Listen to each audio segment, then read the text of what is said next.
Glória a Deus. Oh Deus, obrigado, Pai. Tua presença é poderosa. Tua presença restaura, cura. Tua presença renova nossas forças. Oh Deus, na Tua presença, Senhor, nós temos alento, temos direção. E nós clamamos a Ti para que nesta noite, Pai, cada vida que está aqui seja visitada com a glória do alto. Queremos, Senhor, que cada momento que nós nos reunimos como igreja, os anjos do Senhor são liberados nesse lugar. Anjos poderosos, anjos de guerra. Ó Deus, e a palavra do Senhor é preparada para falar com cada coração.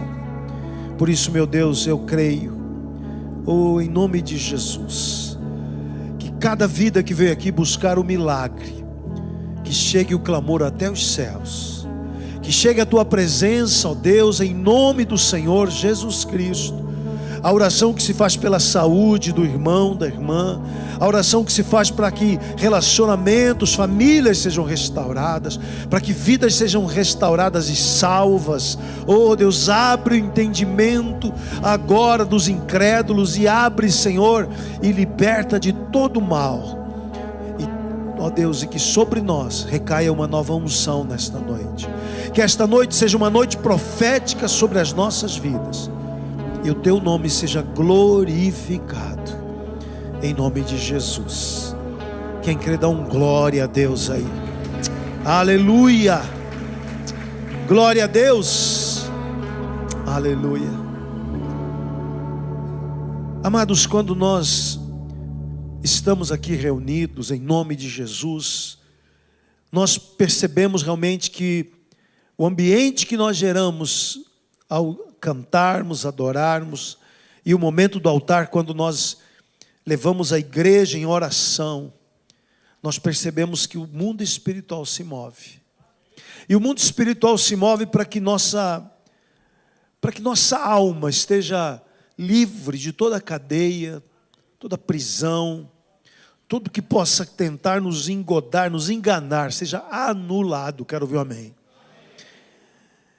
E quando nós entendemos o mundo espiritual, nós vamos percebendo que nós não podemos descuidar, nem deixar de vigiar aquilo que nos cerca no mundo espiritual. E há um livro que é o livro de Neemias. Neemias, se você for ler o livro de Neemias, você percebe que Neemias era alguém que atendia o rei Artaxerxes, que era o rei da Assíria, na frente, a Assíria, que era um império poderoso. E ele era copeiro, que era aquele que servia o vinho para o rei. E ele tinha uma intimidade com o poder, tinha uma vida confortabilíssima. Ele vivia na sede do reino. Certamente tinha um excelente, vamos dizer assim, salário. Comia da mesa do rei. Ele tinha conforto. Mas ele ouviu falar, escuta o que eu vou te dizer. Ele ouviu falar que Jerusalém estava com os muros derrubados. Eu quero muito que você perceba algo muito importante aqui. Naquele momento, aquele homem que vivia no palácio, que era influente, que tinha acesso ao homem mais poderoso de todo o império assírio, ele podia pedir favores, ele podia pedir posições, mas ele pediu algo que revela algo profético. E ele não imaginava que o profeta Daniel, no capítulo 9, versículo 27, se pudermos abrir lá. Daniel capítulo 9, versículo, não, começa no 22. Daniel 9, versículo 22. O anjo aparece para Daniel, mostra o 21. 20. Falava eu ainda, ele estava orando, falava ainda na oração, quando o homem Gabriel, que não era homem, que eu tinha observado na minha visão ao princípio, veio rapidamente. Como é que ele veio? Voando. Não era homem, era um anjo. E aí, versículo 22, e me tocou a hora do sacrifício da tarde. Ele queria instruir-me, falou comigo e disse: Daniel, agora saí para fazer-te entender o sentido. Daniel tinha tido uma visão e ele não havia entendido. Mas quando você busca Deus, Deus começa a trazer revelações a respeito do teu futuro.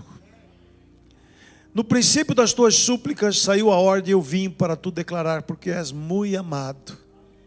Considera, pois, a coisa e entende a visão. E aí, queridos, note bem, eu quero muito que você preste atenção, porque geralmente quando eu chego nessa hora as pessoas não pegam. Fala para o teu vizinho, você vai pegar em nome de Jesus. 70 semanas estão determinadas sobre o teu povo e sobre a tua santa cidade. Note bem, volta por favor lá, isso. Tranquilo, tranquilo. 70 semanas estão determinadas sobre o teu povo e sobre a tua santa cidade. Note bem, o anjo profetiza sobre Israel e sobre Jerusalém. Fala comigo, Israel, Jerusalém. Ele profetiza e ele diz, agora sim pode passar, para fazer cessar a transgressão, para dar fim aos pecados, para expiar a iniquidade, para trazer a justiça eterna, para selar a visão e a profecia, para ungir o santo dos santos. 25. Sabe e entende. O anjo falava com Daniel, desde a saída da ordem. Desde quando? Fala de novo. Saída da ordem para restaurar e para edificar Jerusalém. As 70 semanas de anos, 490 anos, 70. Quem fugiu da aula de matemática aí? Fala para o teu vizinho, 70 vezes 7, 490. Né? Faz uma continha, usa a calculadora do. Quer dizer, ele diz, olha, vai começar o relógio profético quando sair a ordem para restaurar Jerusalém. Daniel sabia que Jerusalém estava destruída. Então Daniel foi usado por Deus como um profeta. Pode deixar, por favor, o texto, agradeço. Ele diz, para restaurar e para edificar Jerusalém, até ao ungido. Então ele diz, 70 semanas de anos, 490 anos está determinada sobre Israel e sobre o povo. Aí ele complica um pouquinho. Ele diz, desde a ordem até ungido, 7 semanas, mais 62 semanas. Quantos dá? Fala para o teu vizinho, fugiu da aula de matemática, hein, irmão? 2 são 7 mais 62 semanas de anos. 69 anos. Desde a ordem até ungido. E aí, segue. As praças da circunvisação, que esquisito esse negócio, se retificarão, mas em tempos angustiosos. Aí ele diz, depois das 62, ele falou 7 e 62, 69. 69 vezes 7, cada semana é uma semana de anos. 69 vezes 7, 483 anos. Será morto ungido. Quem é ungido? Quem é ungido? Fala, crente. Olha só a profecia. A profecia é dada. Quando saísse a ordem, eles contariam 483 anos e Jesus seria crucificado. Mas quem que ia tirar aquela ordem? Como que ia aparecer aquela ordem? Quem consegue isso foi Neemias. Neemias fica sabendo que Jerusalém estava destruído. Ele, se você depois fala para o teu vizinho, lê lá em Neemias, por favor, depois. Capítulo 1 e capítulo... Eu estou resumindo para você, acredite, eu não vou mentir para você que eu não sou doido. Lá em Neemias, capítulo 2, ele em crise, ele ora meses. Meses, ele ora e jejua meses. Quando ele fica sabendo, e ele vai pedir para o rei, ele pede para o rei: deixa eu ir para a minha cidade, porque ela está destruída, e eu quero restaurá-la. Ele pediu, e o rei concedeu a ele. Ele tirou a ordem. Quando Neemias faz aquela campanha de meses de oração e jejum, ele não imaginava. Eu vou acionar o relógio de Daniel, capítulo 9. Quando Artaxerxes permitiu, deu a ordem para ele, e mandou ele com séquito, mandou ele com protetores, mandou ele com ordem, mandou ele com dinheiro para ser gasto na reconstrução. O rei deu ordem, saiu a ordem profética. Nem o rei nem Neemias sabiam que eles estavam definindo que Jesus viria e se manifestaria a você e a mim. Aquela ordem determinou quando Jesus viria à terra. Quando você ora, Deus vai usar a tua oração para te abençoar, mas vai usar para disparar profecias e relógios proféticos. Por que eu estou dizendo isso? Porque aqui em Neemias capítulo 4, então a edificação de Jerusalém tem dois sentidos para nós crentes. É um homem sensível a Deus, porque ele sabia a cidade do Deus vivo, a Jerusalém que Deus escolheu está destruída. Ela não pode, porque Jerusalém simboliza o reino de Deus, a obra de Deus. Para nós simboliza a igreja de Jesus Cristo. Então todo aquele que ora e clama a Deus, Deus vai incomodar você para você edificar a casa de Deus. Deus te trouxe aqui hoje para dizer, Deus colocou você no YouTube para dizer para você: eu vou usar a tua vida, e você vai levantar vidas, você vai levantar pessoas, e eu vou usar você para edificar a minha igreja. Quem está comigo, dá um glória a Deus aí. Porque, amados, há uma simbologia. Por que edificar Jerusalém? Por que edificar a igreja? Igrejas frágeis, igrejas que não pregam o evangelho, não salvam almas, elas têm membros. Nós precisamos ter membros salvos em Jesus Cristo. Para isso precisamos levantar igrejas sérias em nossos dias. Precisamos edificar igrejas poderosas, igrejas ungidas, igrejas que adoram Jesus Cristo. Eu estou aqui hoje como profeta de Deus. Nós estamos levantando uma igreja na Zona Norte que será profética nesse lugar. E você é convidado comigo para nós edificarmos os muros desta igreja.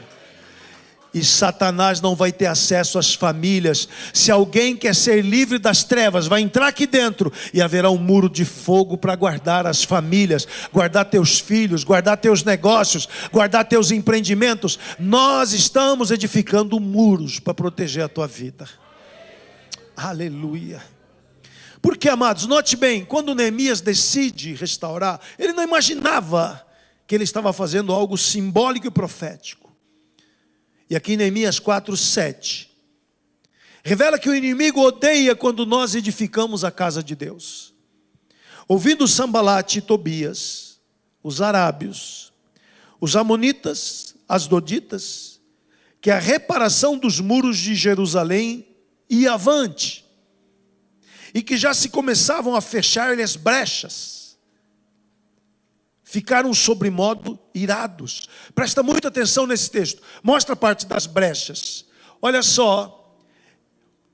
Quando nós começamos a edificar a tua vida, pregar o evangelho para você, e você vai tendo uma experiência com Deus, você vai se comprometendo com a palavra de Deus, você vai fechando as brechas de pecado na tua vida. Eu quero ouvir um amém bem forte aqui. Você vai se entregando a Jesus Cristo. Satanás não gosta.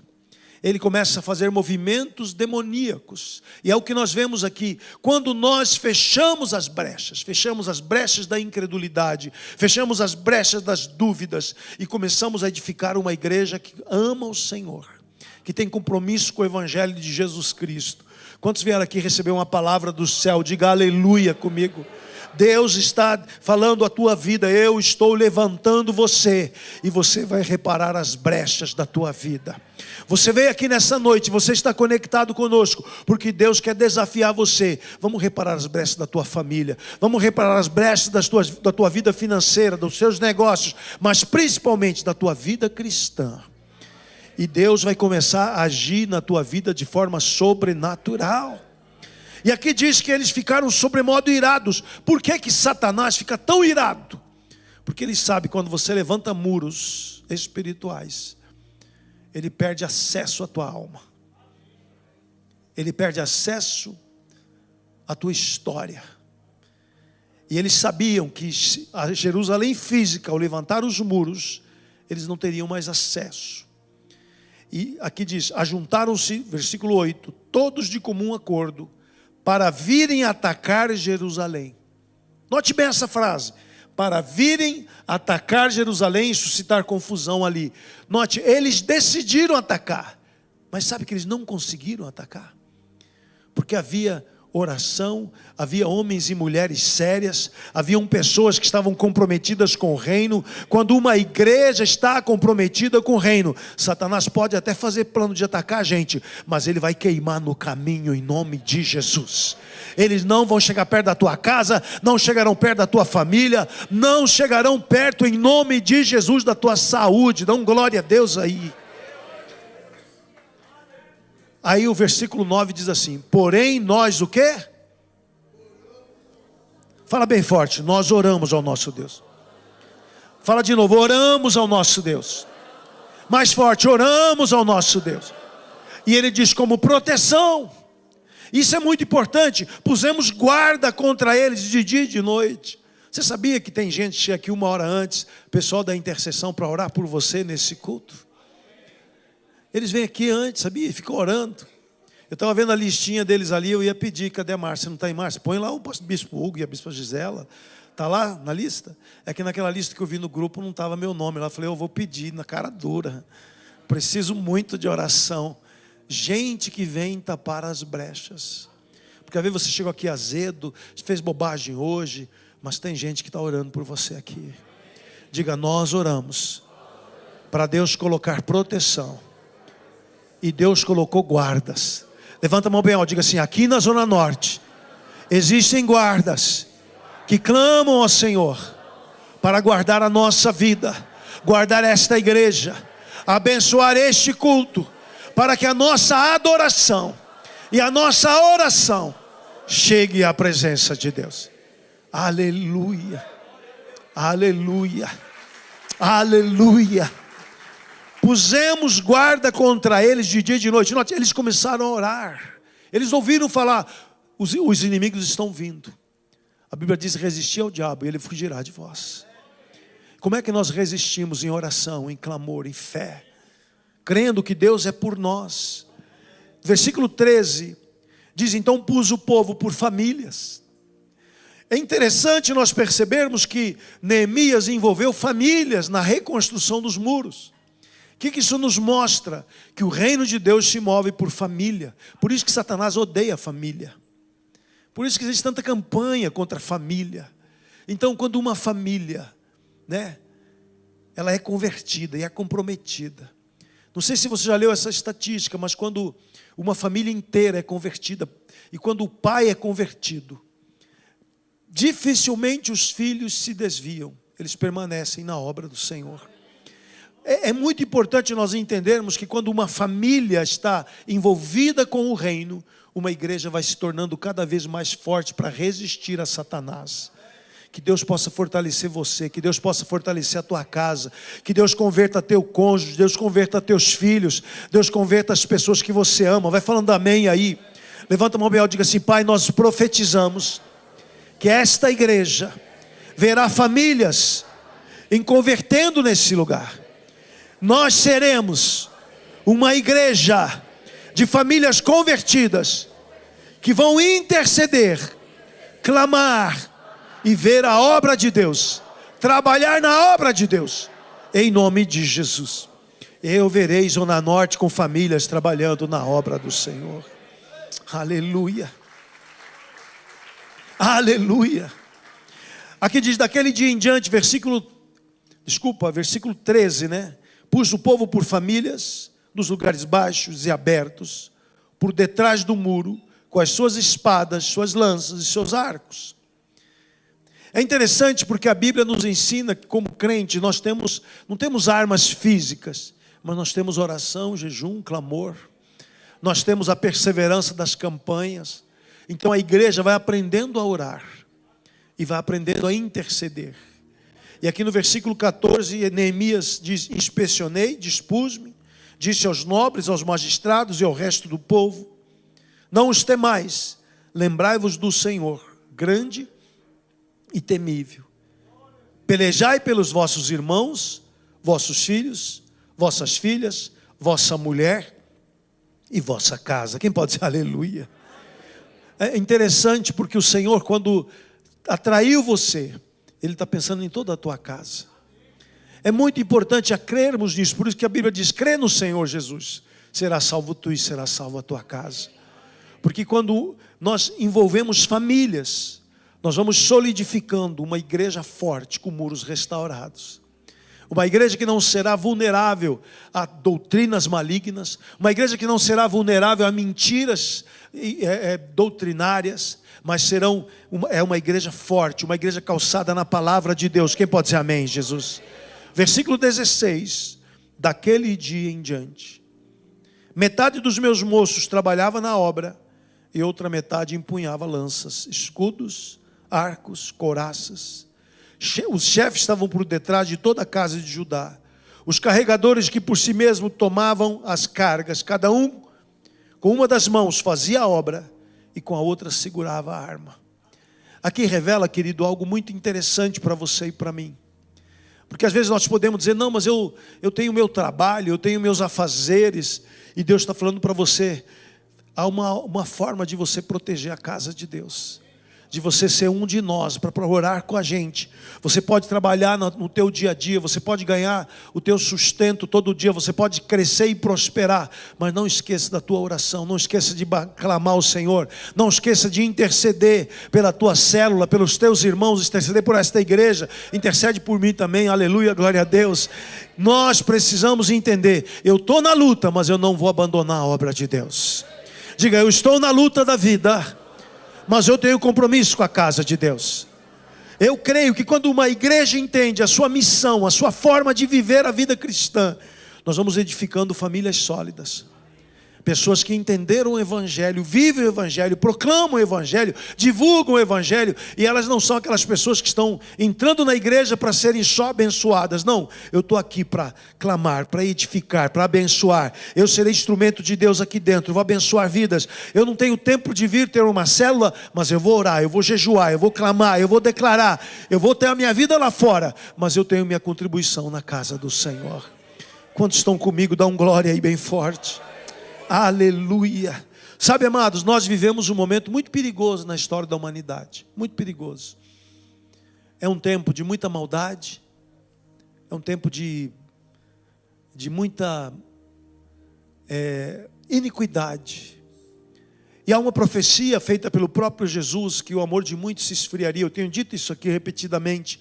Mas eu não digo isso apenas para mencionar a questão da escatologia, os últimos dias, mas porque realmente a maldade que nos cerca precisa ser muito bem percebida em nosso meio. E qual a melhor maneira? É isso que Neemias fez. Neemias chegou, só um homem com peso. Eu quero edificar os muros de Jerusalém.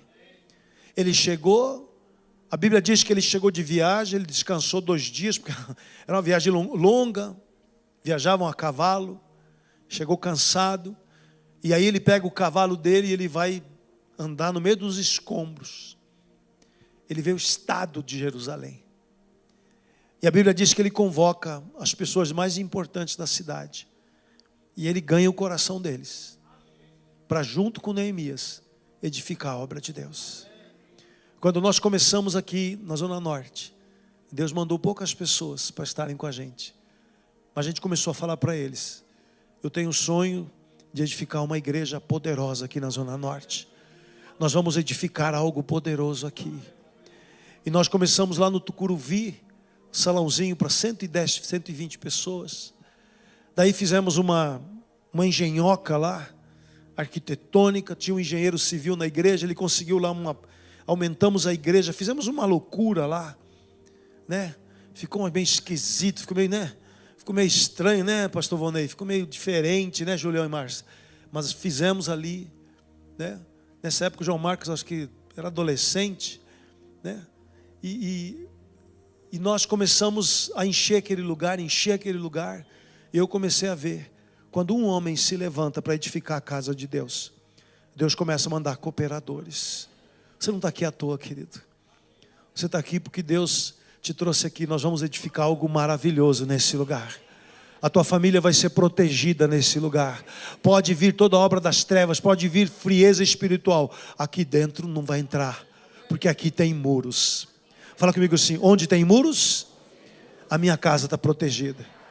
Diga assim: na minha vida tem muros, eu estou guardado. Esta igreja que você está tem muros. Você está guardado aqui de toda heresia, de toda idolatria, de todo falso evangelho. Este lugar é o lugar de ser edificado na obra de Deus. Aleluia. Isso mantém, querido, porque quem participa da obra, como eles, note, eles trabalhavam com uma mão, mas com a arma na mão. O que significa?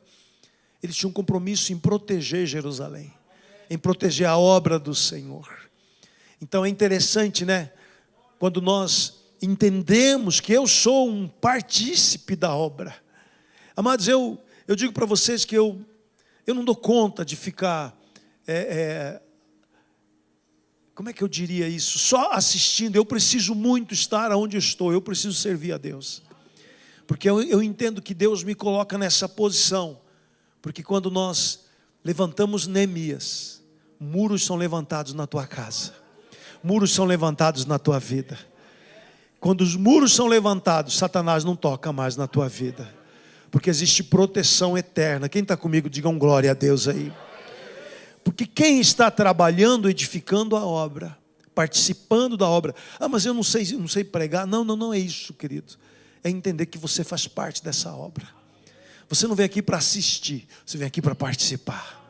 Você vem aqui para orar junto com a gente. Você vem aqui para clamar junto com a gente. Você vem aqui para interceder pelo teu irmão. Você vem aqui para crer que aqui este lugar é o lugar que é a tua casa. Aqui é a tua arca de Noé.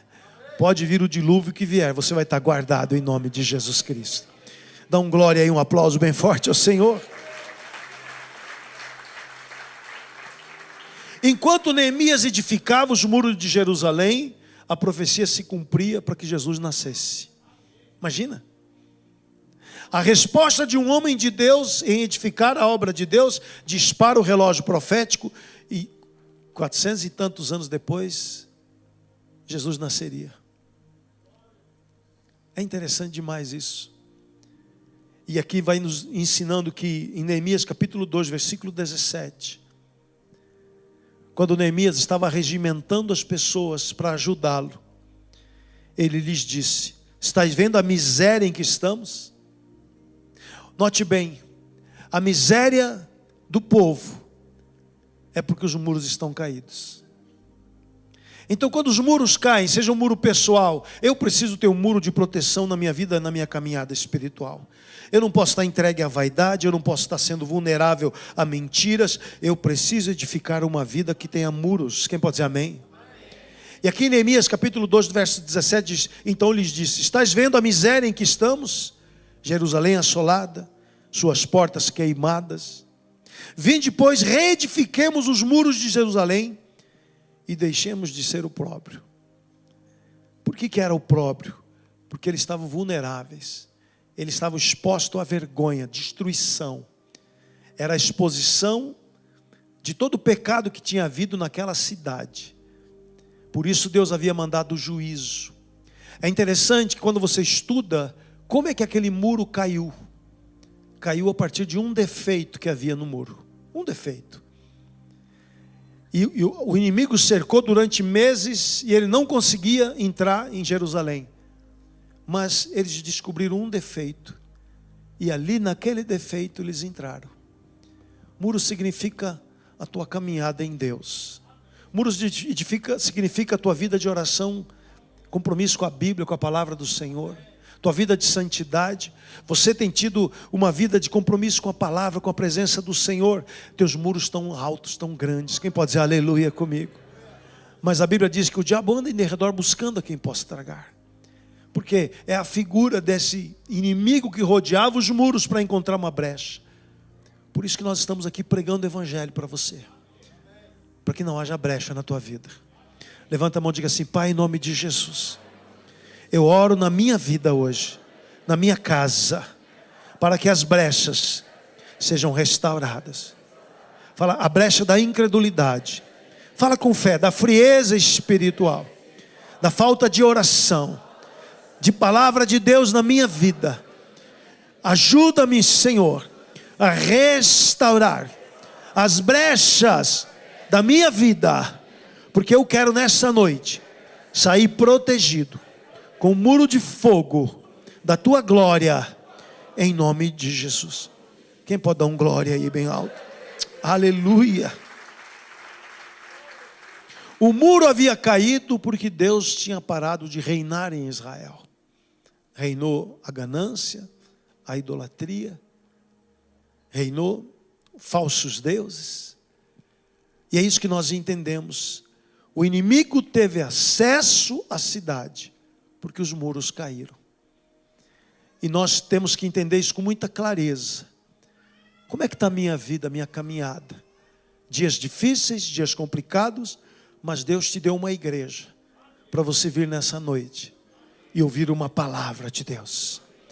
É tempo de vigiar e orar para guardar aquilo que Deus tem construído no teu coração. Deus tem nos dado bênçãos. Quem pode dizer amém comigo?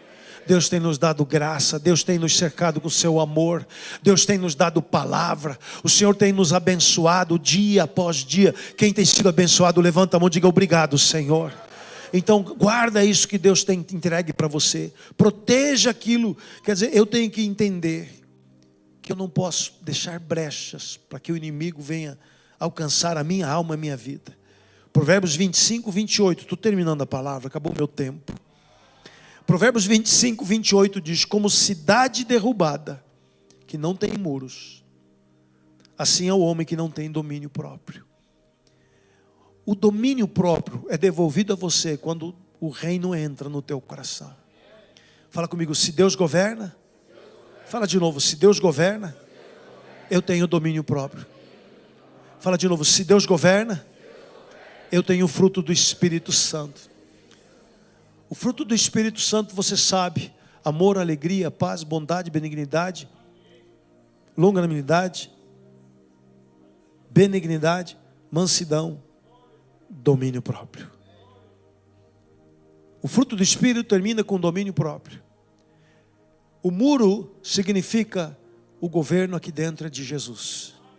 Põe a mão no coração, fala: Pai, em nome de Jesus, eu declaro nessa noite que a minha aliança é com meu Senhor Jesus. Ele governa a minha vida. Por isso eu nego a mim mesmo hoje. Eu pego a minha cruz dia a dia e eu sigo Jesus Cristo. Fala comigo: Ele é meu Senhor, Ele governa a minha vida. Que venha teu reino, que venha o teu reino em meu coração. Reine, Senhor, porque assim os meus muros estarão edificados, em nome de Jesus. Aleluia, aleluia.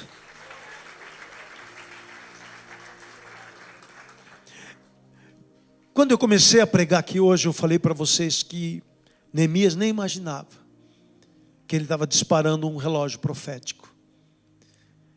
E por causa daquela oração, daquela intercessão, Deus envia Jesus, o ungido. E sabe o que é maluco? Esses dias eu estava no nosso programa de rádio, e que nós temos todos os dias 8 da manhã, né? Se você não sabe, é o Café com Maná. Você pode acompanhar pelo YouTube ou depois ver em casa no YouTube, Café com Maná. E o meu irmão, ele é muito racional, né? O bispo João lá de Porto Alegre, ele que pregou para a gente.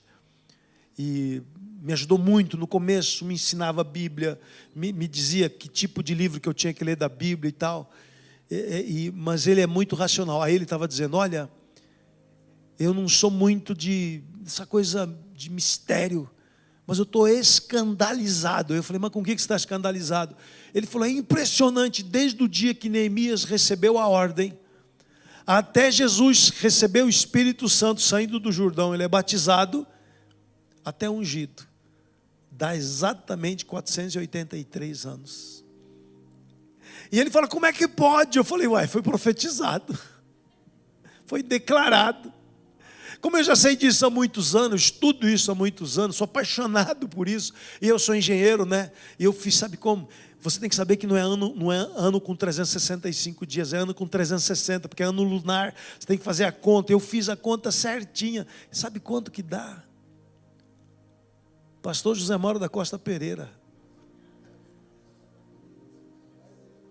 Pastor José Mauro é judeu, porque quem tem nome de árvore, de planta é judeu, Pereira. Quem é Carvalho, Pereira, desconfia que você é judeu. Né? A coisa mais estranha, gente, se você fizer até as vírgulas, professor Dailton, cai exatamente em março, abril, quando ele morre, Semana Santa. O exagero da profecia. E Neemias não imaginava que quando ele levantava aqueles muros, o mundo espiritual estava se movimentando. O pai chamava Jesus, falava, chegou a hora, te prepara. O relógio disparou. Oh, eu sinto uma unção aqui agora. Quando nós entendemos a nossa ação como filhos de Deus na terra, quando você vem aqui orar, você está orando por um problema teu, mas Deus está movendo a zona norte aqui. Às vezes você não sabe, viu, igreja? Vocês estão aqui orando no altar, está chorando aqui. Você está sofrendo por causa de um problema. E Deus fala, pode chorar, chora, ora, clama. Ele pega as tuas lágrimas e joga em cima de uma família que está sofrendo aqui. Fala amém, por favor. Fala para o teu vizinho, Deus usa a tua oração. Neemias queria restaurar Jerusalém e Deus estava disparando o relógio profético agora com a vida de Neemias. Você está orando por um problema da tua vida, da tua casa, da tua igreja, e Deus está movendo Santana, Deus está movendo São Paulo, Deus está movendo o Brasil, Deus está fazendo milagres em nosso meio. Deus levanta a igreja para edificar muros, e Deus está edificando os muros da tua vida. Fique em pé no seu lugar.